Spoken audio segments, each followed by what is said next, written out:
My name is Arthur Hale, and I turned 66 the week my brother told a yard full of people I'd die alone. It was a Sunday the town calls a holy day for grills. Our sister Ruth had strung warm bulbs across her maple trees, and the smoke from Caleb's marinades climbed into a sky the exact color of old tin. Nieces darted between lawn chairs with sparklers left over from the 4th. Neighbors we'd known since we were kids balanced paper plates on their knees. Someone kept fiddling with the Bluetooth speaker because the music kept skipping between old Motown and ads for lawn fertilizer. I was in the corner by the galvanized tub of ice, doing what I usually do at gatherings, listening more than talking, refilling cups for anyone whose ice had melted, and pretending I didn't notice when people looked at my hands to see if they were shaking. Caleb arrived late, the way people do when they believe time is one of their employees. 7 years younger than me, he has that salesman's glow that persuades strangers to sign things they didn't plan to. He swept in with a wave and a hug that smelled like cologne and confidence, called the mayor by his first name, and told my sister her yard cleaned up nice, like a magazine. Then he saw me. "Art," he boomed, like we were still boys, and he'd just discovered I was hiding behind the garage to read. "How's retirement treating you?" "Getting used to daytime TV. I still wake up early," I said. It was true. Habit is a stubborn roommate. He clapped my shoulder. "You always were the disciplined one." He pitched his voice louder, to include the semicircle that had formed. "Discipline is important, folks. Though I keep telling Art he ought to loosen up in his golden years, maybe find someone. Otherwise," he raised his beer like a toast and let the smile sharpen. "Old age has a way of leaving a man unsupported." A couple of the neighbors made those polite noises people make when they're not sure if a sentence is a joke. Ruth shot me a look that was apology and warning both. The rest watched the way you watch a glass when you're not sure if it will fall. Caleb squeezed my shoulder again. "I mean it lovingly," he added, which is the gaudiest wrapping paper for an insult there is. "I just worry about you, big brother." "No kids, no wife, no plan." "No plan," I said, and watched Ruth's eyebrows rise. It wasn't like me to interrupt. "I've had plans my whole life." He laughed, bright and easy. Sure, you plan to do what you always do, keep your head down." He tilted his beer toward the glow of the catering tent. "Meanwhile, some of us are building things people can see." That line landed better than the last. The semicircle nodded. Hale and Weaver Developments had its logo on 3 new commercial plazas and half a dozen luxe townhomes on the west side of Maple Ridge.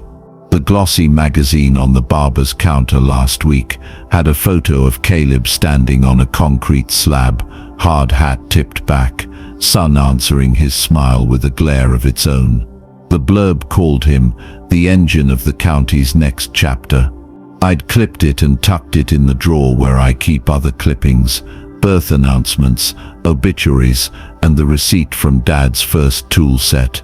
I could have reminded Caleb about the year I sold my truck so he could cover payroll, or the loan I co-signed when the bank wouldn't touch him without an adult in the room.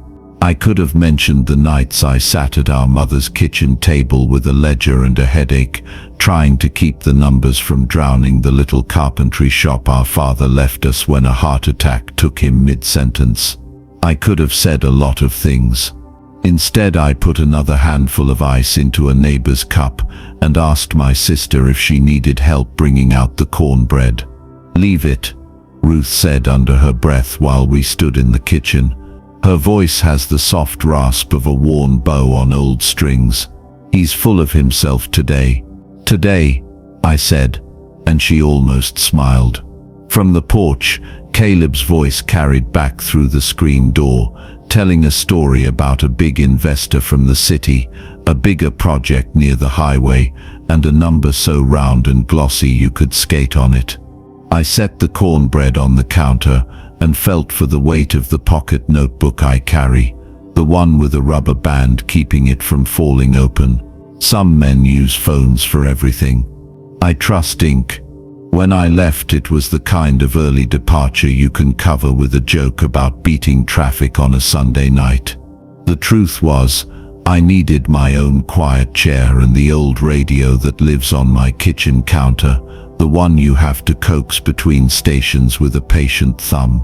The walk home took me past the community garden where I volunteer, past the credit union where I once balanced books so carefully the auditors sent a thank you note, past the church whose roof we reshingled one summer after storm season punished it.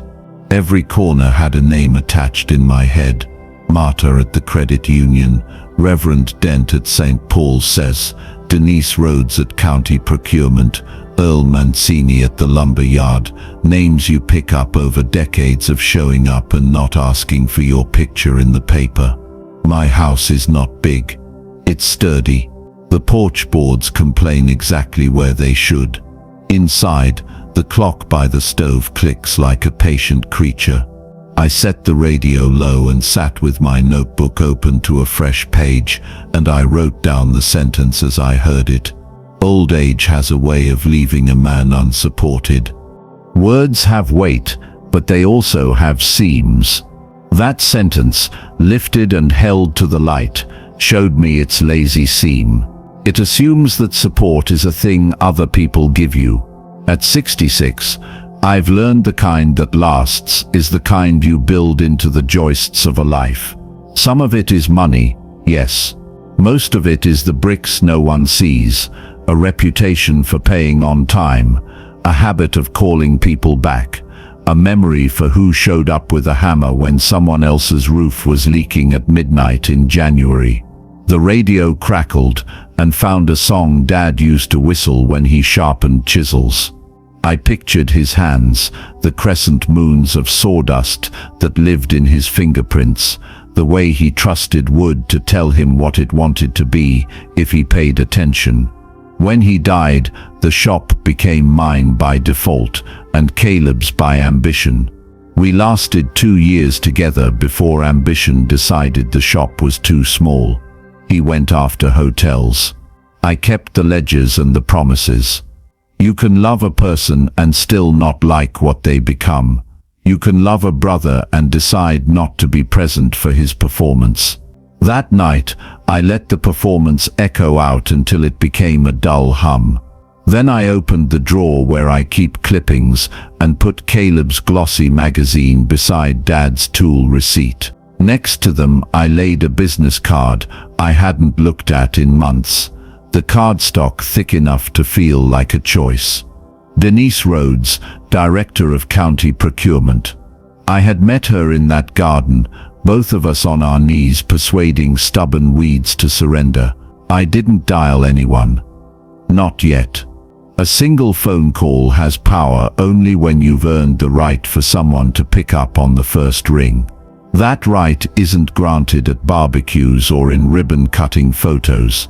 It's earned in 70 small ways no one claps for. I closed the drawer. Sleep wasn't generous. Most nights it is. I drink my tea, put my book face down like a sleeping dog, and let the clock do its work. This time I lay awake inspecting the parts of the day that rattled. The sentence tried to enlarge itself in the dark, unsupported. It wanted to become a prophecy. Instead, I broke it down into lumber. In the morning, I would make something sturdier out of it. Before dawn, I walked. The air had that cool honesty you only get before the sun puts its hand on the town. At the corner where Miller meets 3rd, a delivery truck idled outside Mancini's. Earl himself stood by the dock, hands on hips, counting pallets with the part of his brain that never sleeps. He saw me and lifted his chin.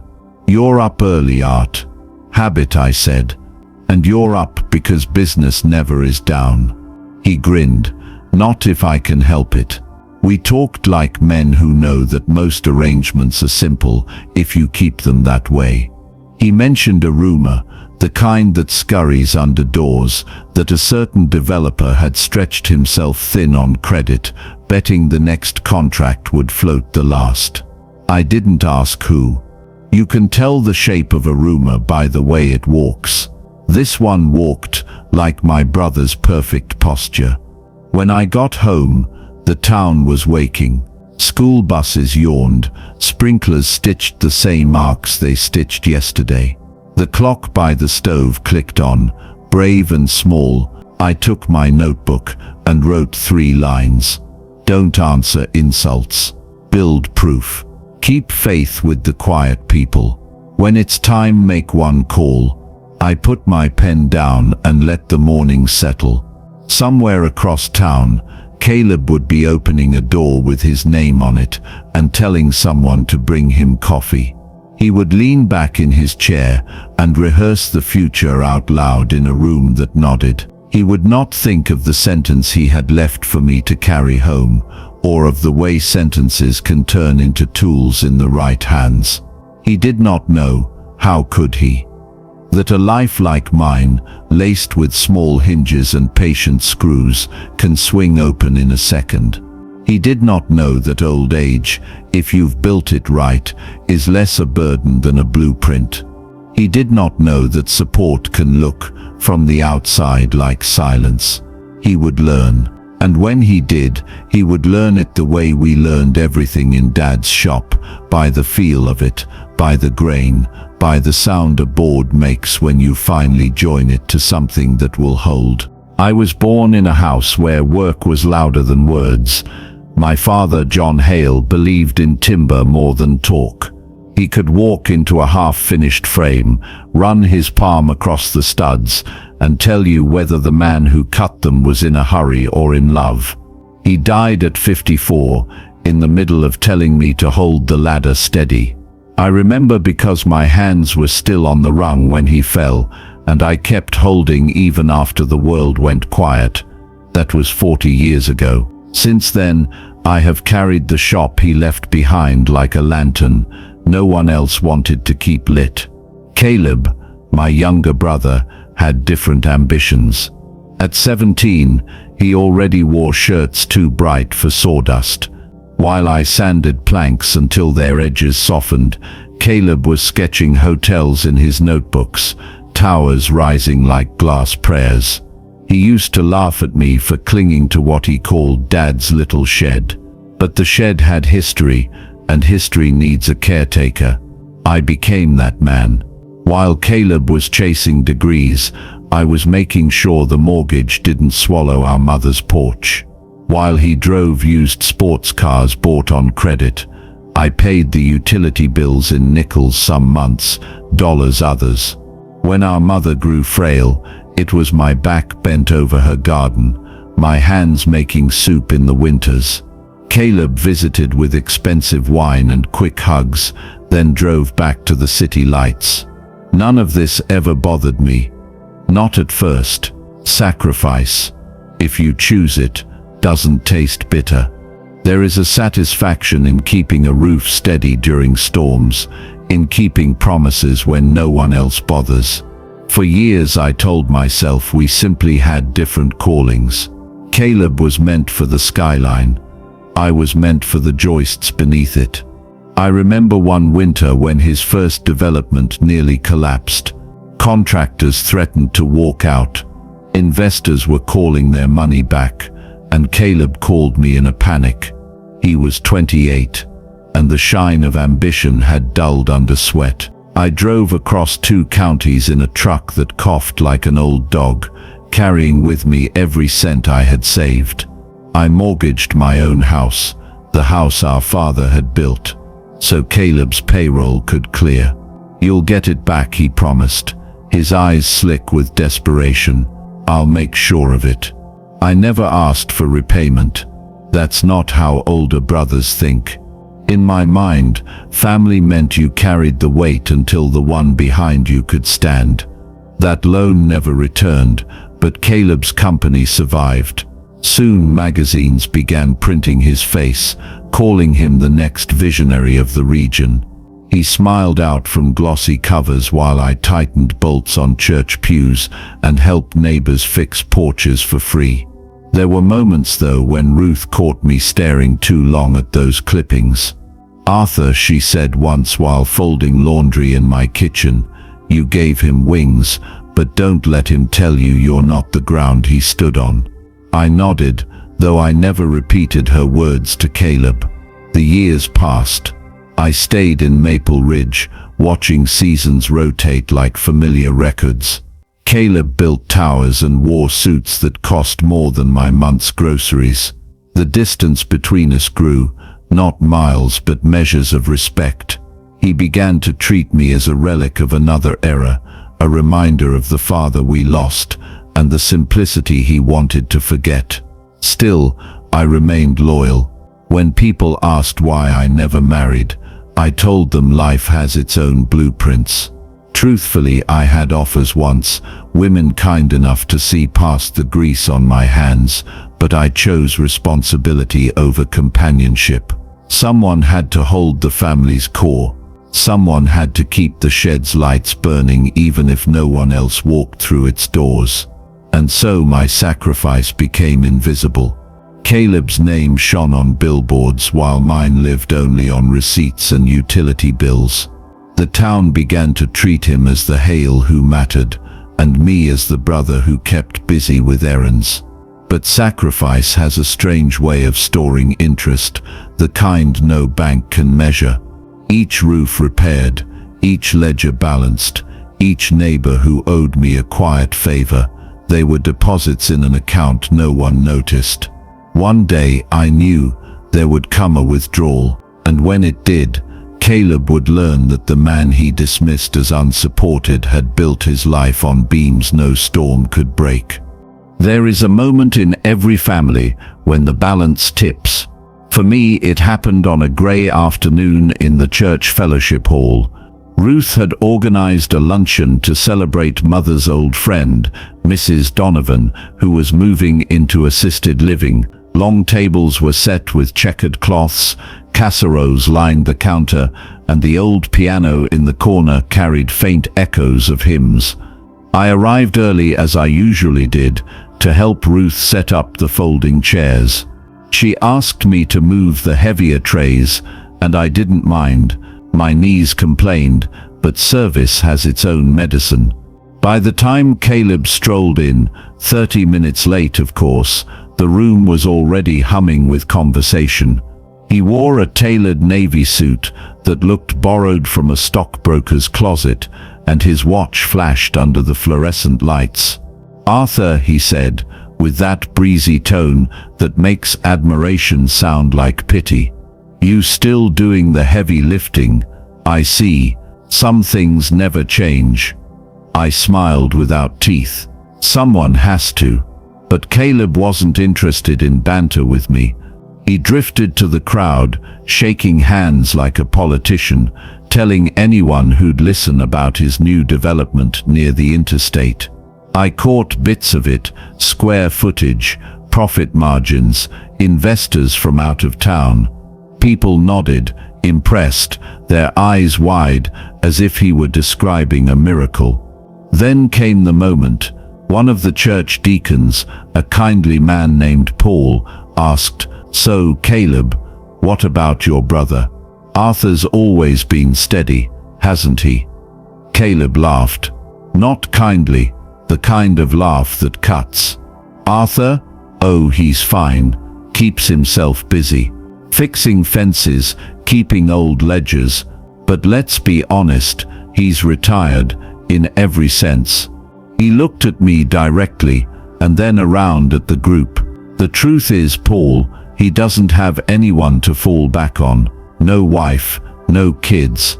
When the years get heavier, I suppose he'll have to rely on the kindness of friends." The words hung in the air like smoke. A few people shuffled their feet. Ruth's hand tightened around the serving spoon. I kept my expression still, though I felt something inside me fracture, not loudly but like glass cracking in the cold. It wasn't just the words, it was the way people accepted them. No protest, no gentle correction, just silence. As if Caleb's version of me was now the official one. In their eyes, I was no longer the brother who had mortgaged his home for him, no longer the man who had repaired their porches and built the pews they knelt upon. I was simply a shadow, dismissed with a shrug. The humiliation deepened when Caleb clapped my shoulder again, forcing a grin. "Don't worry, Art. I'll look after you when the time comes." The crowd chuckled politely, as if mocking me was entertainment. My face felt hot, but I simply excused myself to the kitchen. Behind the swinging door, with the smell of baked beans and coleslaw, I let out a breath that tasted bitter. I stayed quiet through the rest of the luncheon, doing what I always did, helping clear plates, stacking chairs, but the words replayed in my head like a cruel refrain. No wife, no kids, no plan. That evening, Ruth came to my house with leftovers packed in foil. She set them in my fridge without asking, and then stood in my small kitchen, arms crossed. "You know Caleb's mouth runs faster than his brain." "Maybe," I said, lowering myself into the old wooden chair, "but people believe him." "You saw their faces," she sighed, resting a hand on my shoulder. "You've given more than he'll ever admit. Don't let his arrogance define you." I nodded, though the weight in my chest didn't lift. In silence, I turned on the old radio, letting its static fill the air. That night, lying in bed, I realized something cold. Caleb's words weren't just insults, they were a verdict, spoken aloud in front of our community. And silence, I knew, can be mistaken for agreement. For the first time, I felt the stirrings of something I hadn't allowed myself before, not just disappointment, but resolve. Because sometimes, being dismissed is the first step toward being remembered. It wasn't just the luncheon. After that day, I noticed a shift that had probably been brewing for years. Caleb's words had given people permission to see me as less. At the diner, where I often stopped for black coffee and a slice of pie, conversations that once paused respectfully when I walked in now carried on without notice. At the hardware store, the young clerk who used to ask me for advice on lumber grades now looked past me to help someone else. Respect, I realized, is fragile. Once cracked, it spreads like a hairline fracture through glass. Family gatherings became stages where Caleb's voice carried farther than mine. At Thanksgiving, he dominated the table with stories of his partnerships in the city, his latest project near the county courthouse, the politicians who called him by first name. "The Hale name carries weight," he said once, swirling his wine. "Some of us are fortunate enough to keep it relevant." His eyes flicked toward me, a casual dagger. Ruth always tried to steady the air. She'd counter with, "Arthur helped fix Mrs. Donnelly's roof last month, and at his own expense." But her words never landed with the same shine. Service is quiet. Business, especially the kind Caleb flaunted, has noise and lights. The family leaned toward noise. One Christmas, our cousin Laura suggested a group photo. We all gathered by Ruth's tree, the lights blinking unevenly on the tinsel. Caleb arranged himself at the center, pulling nieces close, grinning like the mayor of our bloodline. I stood at the edge, half in shadow. Later, when the photo circulated on social media, my face was cropped by the frame. Someone commented, "Didn't realize Arthur was even there." That stung more than I wanted to admit. Not the cropping, photos are careless things, but the truth behind it. I was becoming invisible, even to my own kin. Meanwhile, Caleb's empire grew louder. Billboards sprouted on the highway with his company logo. Newspaper clippings painted him as a visionary. The same neighbors who once asked me to fix their fences now bragged about Caleb's developments, as if his success sprinkled a little glitter over the whole town. They forgot the debts he still owed me, the years of sacrifice I'd buried under silence. Ruth noticed my quiet retreat. One evening, while we washed dishes in her kitchen, she said softly, "You don't come around as much anymore." I shrugged. "Seems the table's already full." She turned, dish towel in hand. "Don't let Caleb push you out of your own family. He's loud, but that doesn't make him right." I wanted to believe her, but the truth was harder. Caleb wasn't just loud, he was convincing, and I was tired of defending myself against shadows. So, I pulled back. I worked more hours at the community garden, volunteered for small repair projects, spent evenings with my notebook instead of with relatives who saw me as a relic. I thought if I gave people less of myself, they would miss me. But absence doesn't always grow respect. Sometimes it confirms indifference, and yet, in that quiet distance, something else began to grow. Not bitterness, not yet, but a seed of clarity. Families can divide you, yes, but they can also remind you where your real foundation lies. Mine wasn't in Caleb's approval, or even in the Hale name. It was in the ledger of favors quietly owed, in the trust of people who mattered more than headlines. Caleb had his empire. I had patience, and one day, patience was going to be the sharper tool. Caleb's empire looked invincible from the outside. He drove through town in a black sedan polished to a mirror shine, his windows tinted like secrets. Local newspapers quoted him as if he were already a senator in waiting, and ribbon-cutting ceremonies became routine. Another strip mall, another subdivision. He shook hands with county officials, slapped backs of men in suits, and promised Maple Ridge a future built from glass and steel. But if you watched closely, and I did, you could see the cracks. The first sign was small. At the diner one morning, I overheard two contractors at the counter, voices low but not low enough. "He's late on payment again," one muttered, stabbing at his eggs. "Third time this year." The other laughed bitterly. "He thinks we're banks. If I wanted to lend money, I'd have stayed in finance." Then there was the lumber yard. Earl Mancini, a man who's seen more busted deals than broken boards, leaned against a stack of cedar one dawn and told me, "Your brother's overextended Art. Too many projects, too fast. He's juggling debt like torches." He shook his head. "Sooner or later, one of them drops." I didn't respond. Earl wasn't asking for advice. He was offering a warning, though whether it was meant for me or Caleb, I wasn't sure. The magazines and speeches told one story, but the whispers around town told another. Investors growing impatient, tenants complaining about unfinished work, county inspectors noticing shortcuts. Caleb's charm could paper over a lot, but charm doesn't pay invoices. Meanwhile, my own life carried on in its steady rhythm. At the community garden, tomatoes ripened slow and honest. At the church, pews I had reinforced years ago still held firm. People may have forgotten the work I'd done, but wood doesn't forget. Every time my hand brushed a rail or doorframe, I knew where my nails rested. One evening, Ruth came by with a newspaper folded under her arm. She set it on my kitchen table with a sigh.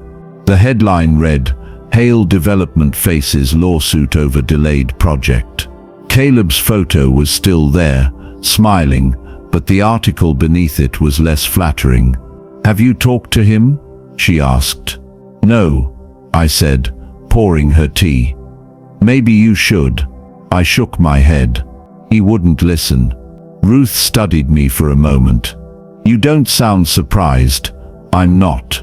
Because I had seen the signs long before the paper bothered to print them.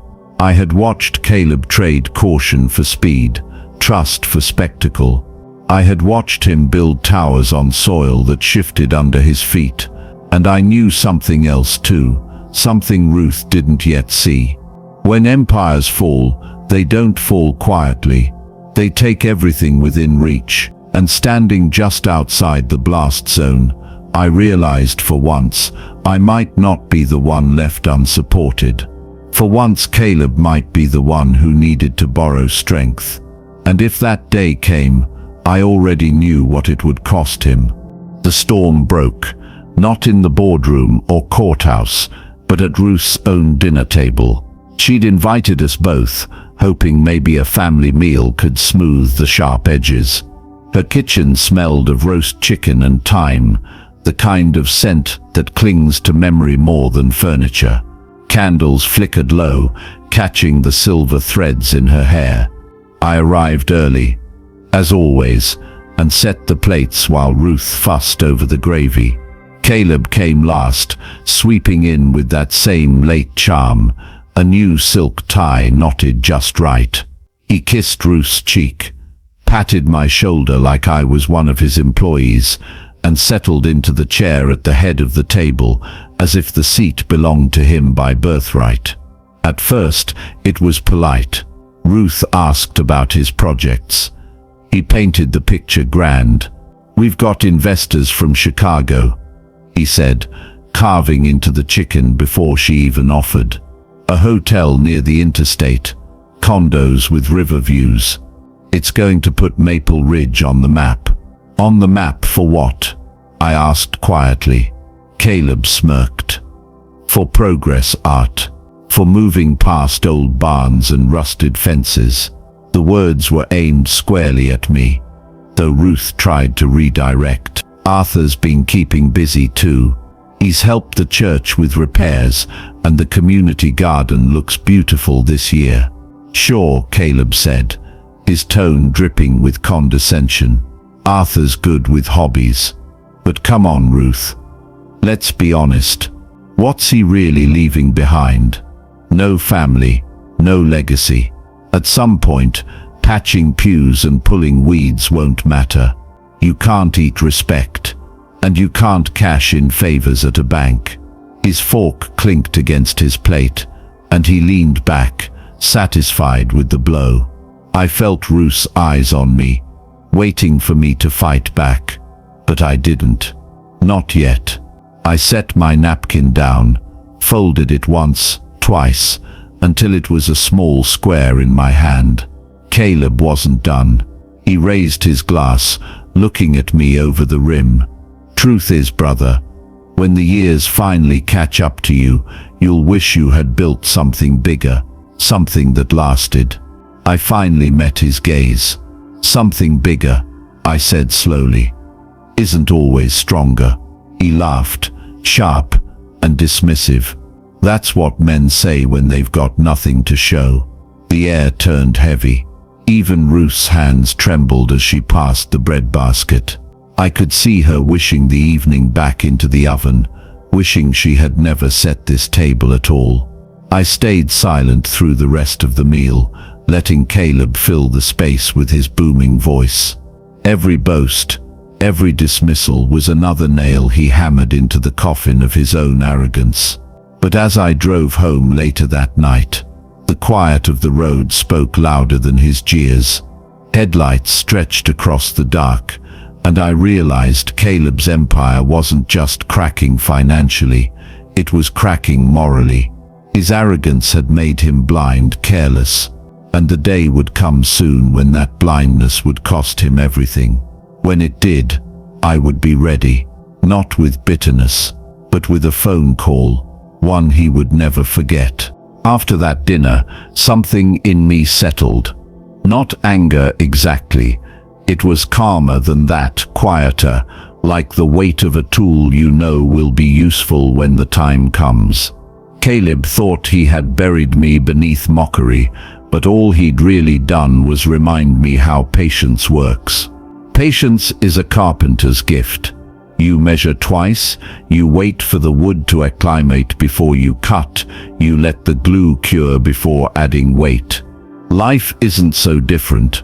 While Caleb barked orders to crews and charmed investors with rehearsed smiles, I built something steadier piece by piece. My preparation didn't look like much to the outside eye.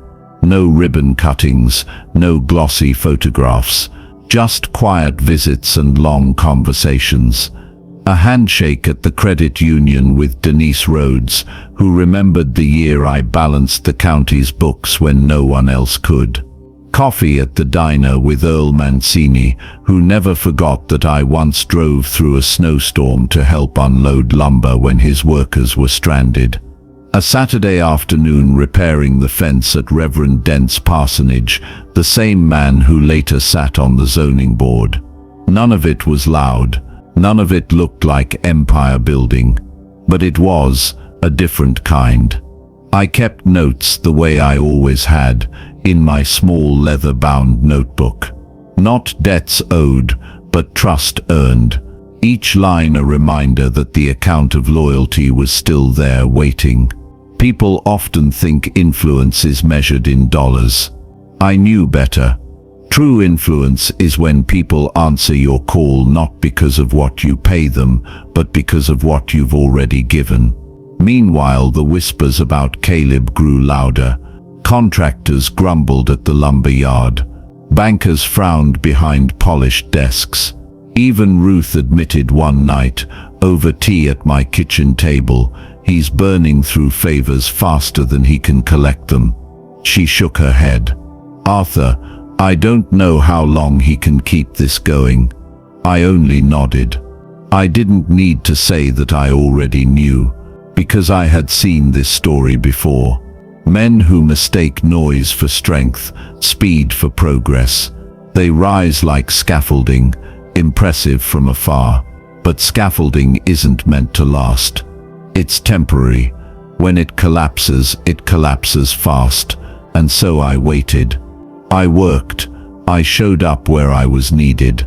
The garden, the church, the community boards. People may have thought I was just keeping myself busy in retirement, but I was reinforcing beams Caleb didn't even know existed.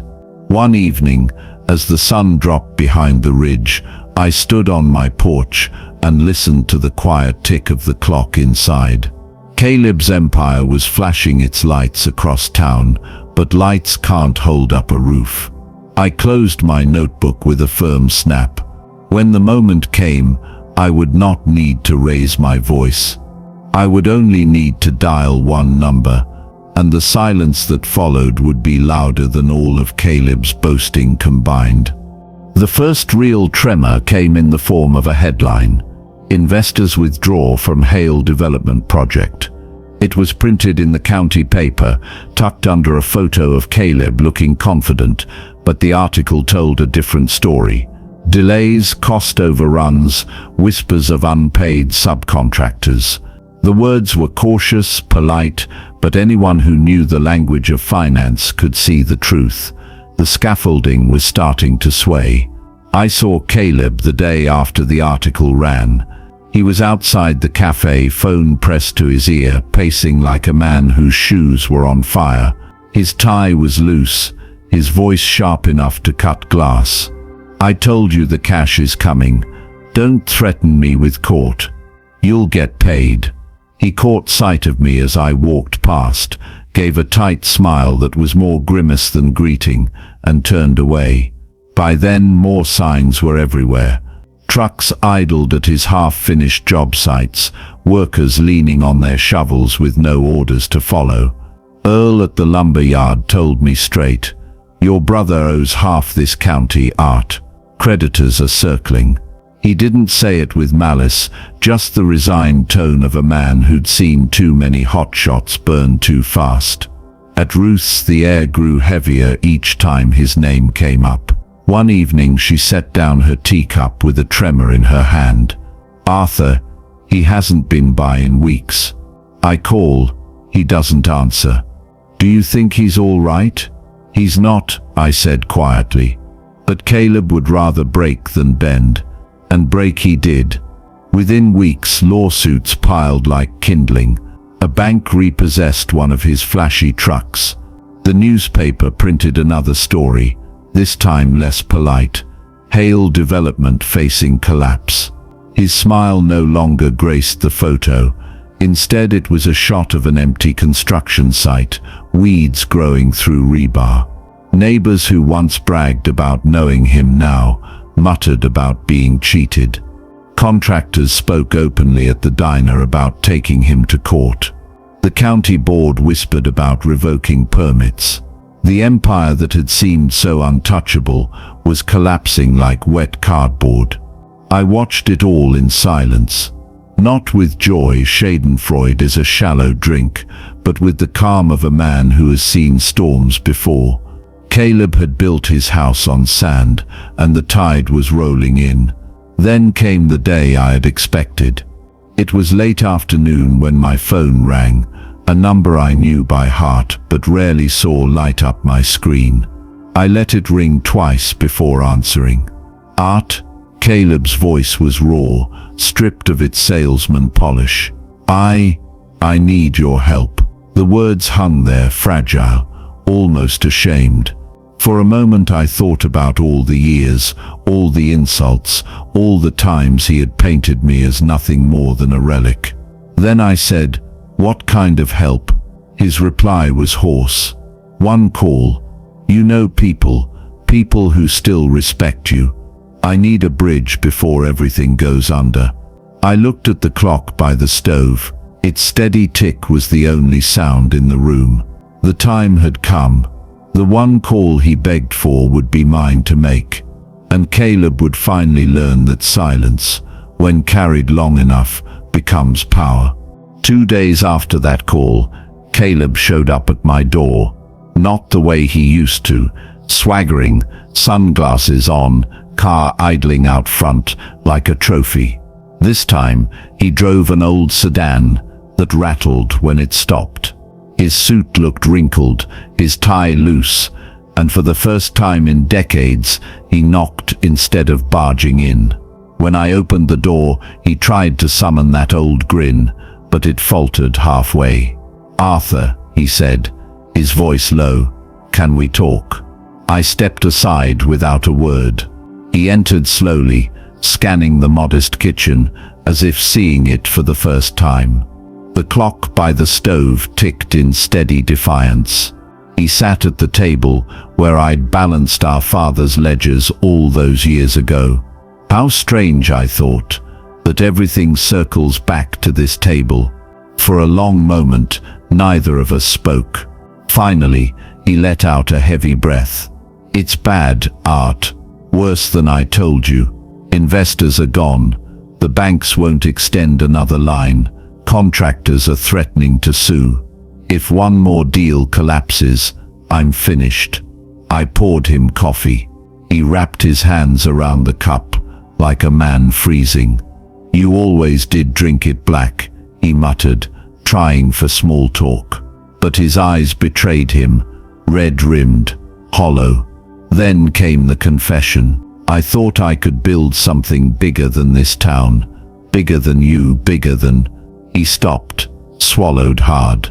"I thought I didn't need anyone, but the truth is, I've burned every bridge I had. You're the only one left who might, still," his voice cracked, "still help me."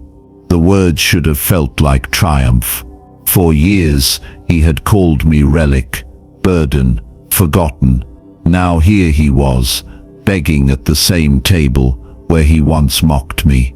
But what I felt wasn't triumph. It was gravity. I set my notebook on the table, the same one filled with decades of quiet debts and quiet trust. "You're asking me to make a call," I said evenly. "Yes," he whispered. "Just one, to someone who'll still pick up for you. Someone who'll believe in your word, because mine doesn't count anymore." I studied him. The brother who once stood at ribbon cuttings, who laughed too loud at my expense, who told a room I'd die unsupported, now hunched like a man twice his age. "You want me to rescue you," I said, not as a question. He lowered his gaze. "I want a chance. to keep it all from collapsing completely. I know I don't deserve it, but you've always been the one who—" He broke off, unable to finish. For a long while, I let silence fill the room. Caleb had always hated silence. It unsettled him. To me, it was a companion. Finally, I nodded. "All right." His head snapped up, hope flaring in his eyes. "You'll do it. One call," I said. "But not for free." The hope in his face wavered. "What do you mean?" "You'll understand soon enough." I closed my notebook gently. My decision was made. For decades, Caleb had mistaken patience for weakness. He would learn now that patience was a blade kept sharp in the dark. And tomorrow, I would unsheath it with a single dial tone. The morning of the call, the air felt sharper than usual, as if even the wind knew something was about to shift. I brewed coffee in my old percolator, listening to the clock tick against the silence, and thought of my father. He never owned a suit worth more than $50, but when he gave his word, men treated it like gold. That kind of credit lasts longer than any bank loan. Caleb arrived before noon. His sedan coughed into the driveway, and he stepped out looking smaller than I remembered. Not shorter, not thinner, just diminished. His shoulders didn't square like they used to. He carried his desperation in every step. "Arthur," he said, voice thin, "are you ready?" I didn't answer right away. I pulled my notebook from the drawer, its pages worn soft from years of use, and set it on the table. Caleb eyed it like it was a ledger of judgment, which in some ways it was. The number I planned to dial wasn't written there. I didn't need to write it. Some numbers stay with you because they carry more than digits.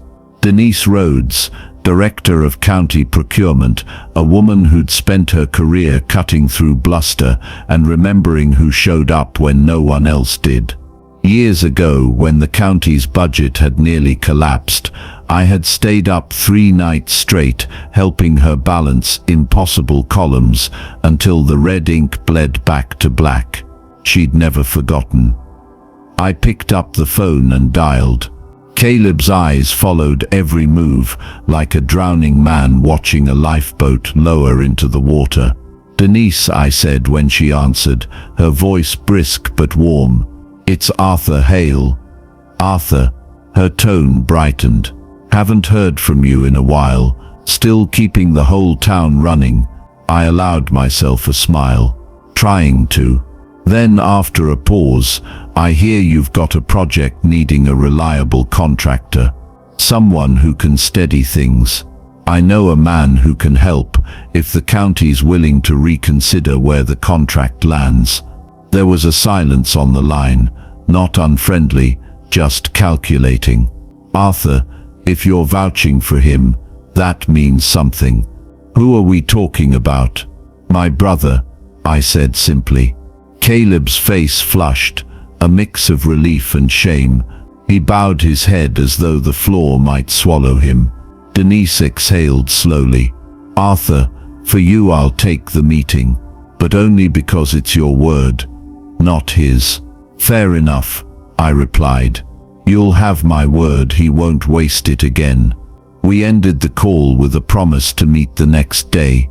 I set the receiver down gently, the weight of it echoing louder than Caleb's earlier insults ever had. He looked at me, voice cracking. "You saved me." I shook my head. "No, Caleb." I opened a door. "Whether you walk through it without slamming it shut behind you, that's on you." His eyes glistened, though pride kept him from crying. "Why, Arthur? After everything I said, after the way I treated you, why would you help me?" I leaned back, folding my arms. "Because a man's worth isn't measured in what people say at barbecues or boardrooms. It's measured in the bridges he keeps standing. You burned yours. I kept mine." He swallowed hard, unable to answer. That single call had shifted the balance. Not because it rescued him, but because it reminded him of a truth he'd spent years burying. In the end, noise fades. Silence, loyalty, patience, they endure. And for the first time, Caleb understood that his empire hadn't collapsed because of bad luck or timing. It collapsed because he'd forgotten the value of a brother's quiet strength. The meeting with Denise happened 2 days later, in a county office that smelled faintly of ink and old carpet. Caleb sat across the table from her, shoulders squared in an attempt at confidence, though his tie was crooked and his palms damp against the folder he clutched. I sat beside him, not as his partner, but as his witness. Denise glanced at me first, not him. "Arthur," she said, extending her hand. "It's been too long." "Good to see you," I replied, shaking her hand firmly. Only then did she turn her attention to Caleb. "I understand you've run into some complications," she said. Caleb cleared his throat. "Temporary setbacks. With the right support, I can." She raised a hand, cutting him off. "I'm not interested in spin. I'm interested in whether you'll deliver what you promise." Her eyes flicked back to me. "Because the only reason you're sitting here is Arthur's word. Without him, I wouldn't have returned your call." Caleb's bravado wilted. He glanced at me, then nodded. "I understand." The contract she slid across the table was smaller than the empire he once boasted of. Renovations on municipal buildings, a modest but steady stream of work. To Caleb, it must have looked like scraps. But to me, it was a lifeline, the kind that teaches humility. "You'll start here," Denise said. "Prove you can finish without shortcuts, without delays, and without excuses. If you do, maybe there'll be more down the line. Fail, and this door shuts for good." Caleb signed. His signature, once bold and sweeping, trembled slightly. When we stepped out into the autumn air, he exhaled as if he'd been holding his breath the entire meeting. "You did it, Arthur. You saved me." I stopped walking. "No," I said evenly. "I gave you a rope. Whether you climb out or hang yourself with it, that's your choice."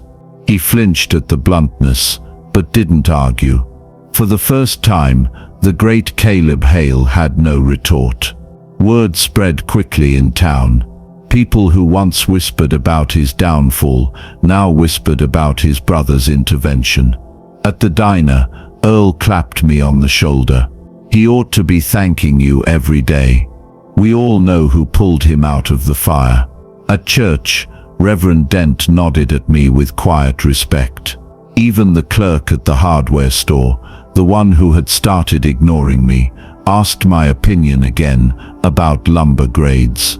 It wasn't loud, this shift, but I felt it. The scales had tipped. For years, Caleb's voice drowned out mine. Now, without raising my own, the balance had been restored.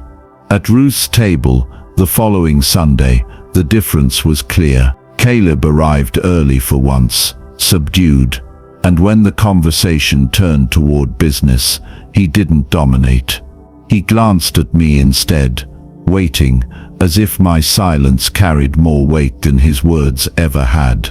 The family noticed, so did I. The tables had turned, not with shouting or spectacle, but with patience, reputation, and one well-placed call. And for the first time, in a long time, I felt something I thought I'd lost. Vindication.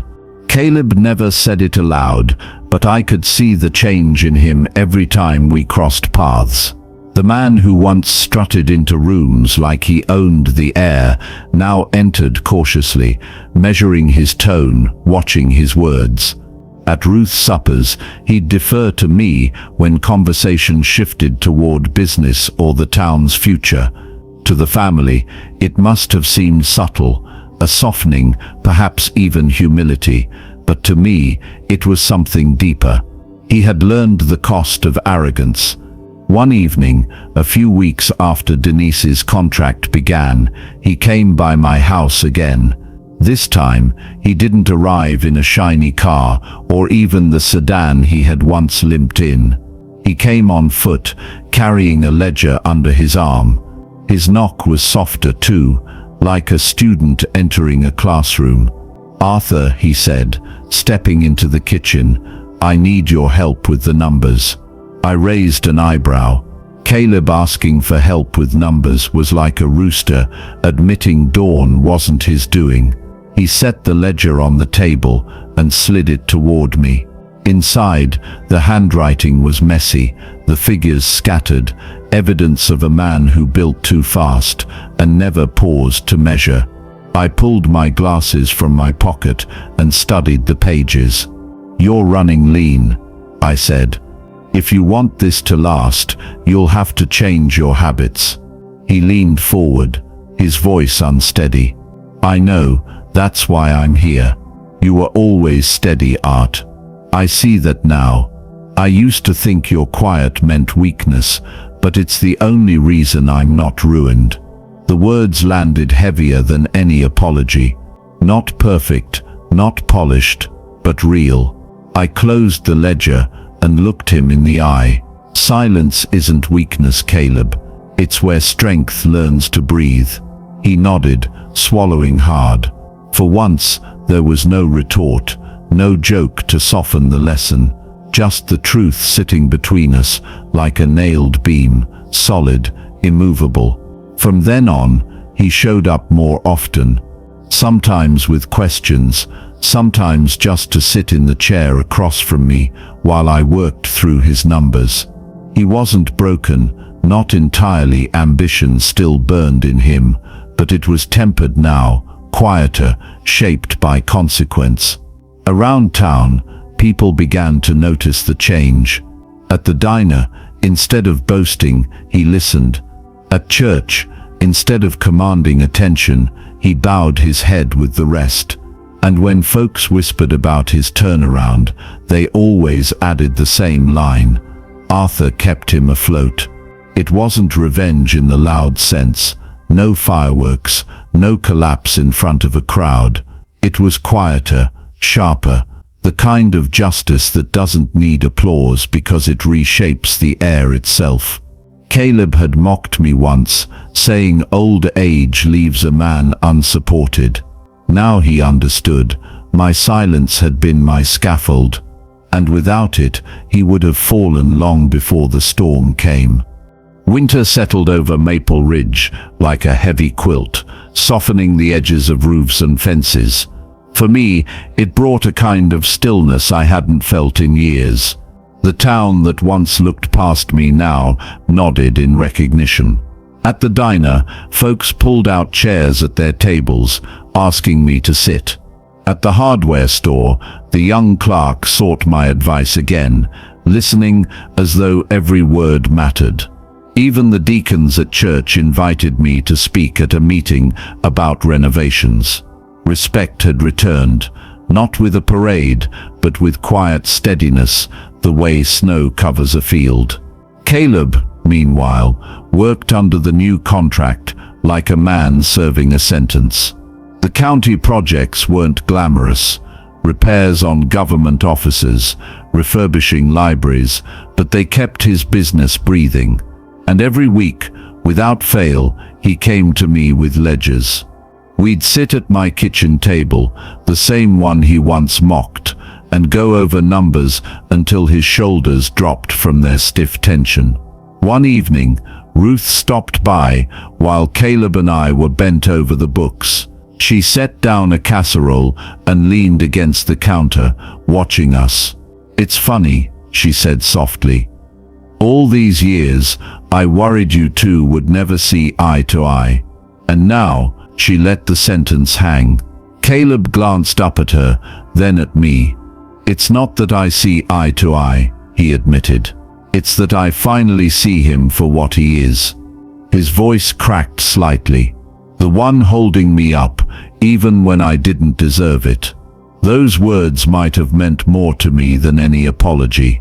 Because they weren't spoken to repair his image or impress an audience, they were said in Ruth's kitchen, where truth has no curtain to hide behind. In town, people began to connect the dots. They whispered about how Caleb's fall hadn't ended in ruin because his brother had made one call, pulled one string, offered one last rope, and slowly the narrative that had once humiliated me shifted. I was no longer the forgotten Hale. I was the one who had saved the Hale name from burning to ashes. Vindication doesn't roar. It hums, steady and sure, like a well-oiled engine. I didn't gloat, didn't remind Caleb of every insult he'd ever hurled. I didn't need to. He remembered them himself. And every time he looked at me across that table, ledger between us, he knew exactly who had the stronger foundation all along. As for me, I found peace in the balance restored. I didn't need to be the hero in headlines or the face on a billboard. I only needed the truth to stand tall again. And in the silence of that winter, I felt it. The town, the family, even Caleb himself finally saw me, not as the man without support, but as the man who had been the support all along. Spring crept back into Maple Ridge with the sound of thawing gutters and the smell of damp earth. By then, Caleb's company was still standing, smaller, humbled, but alive. He no longer strutted through town like he owned it. Instead, he walked slower, greeted people with less polish and more sincerity. The ribbon cuttings were gone, replaced by modest acknowledgments in the county bulletin, library restored, courthouse renovation completed. They didn't carry his face on glossy covers anymore, but the work was steady, honest. One evening, after the county library project wrapped, Caleb showed up at my porch with 2 coffees in hand. He handed me one without a word and sat down beside me. For a long while, we just listened to the crickets and the creak of the porch boards. Finally, he broke the silence. "You know, Art, I used to think legacy was glass towers and plaques with your name on them. I thought you were small because you didn't chase those things. But I see now, it's the opposite. You were the one building all along, just not where people could point at it." I sipped my coffee, letting him speak. "You were right," he continued. "Something bigger isn't always stronger. I had the bigger empire, but you had the stronger foundation." He shook his head, a rueful smile on his lips.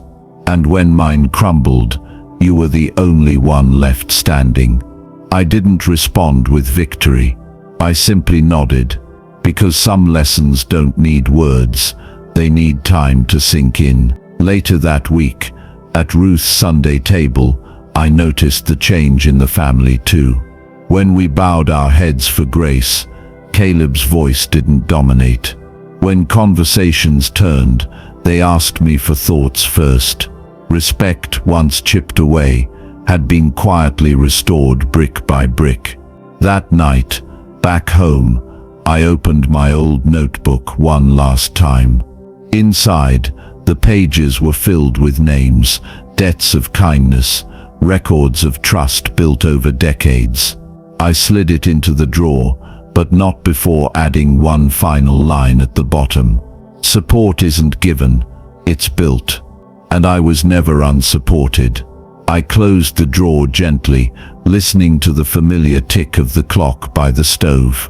The same clock that had ticked through ridicule, silence, and vindication.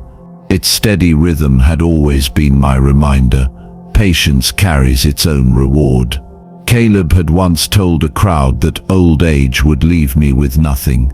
He couldn't have been more wrong. Old age hadn't stripped me, it had revealed me. And when the day came that he needed a single phone call to keep his world from collapsing, it wasn't wealth or noise or charm that saved him. It was me, the brother he once dismissed. The brother who carried silence like steel. The brother who knew that in the end, justice doesn't need applause. It only needs time. If you enjoyed this story, don't forget to like the video, subscribe to the channel, and tell us in the comments which city you're watching from. Your support keeps these stories alive.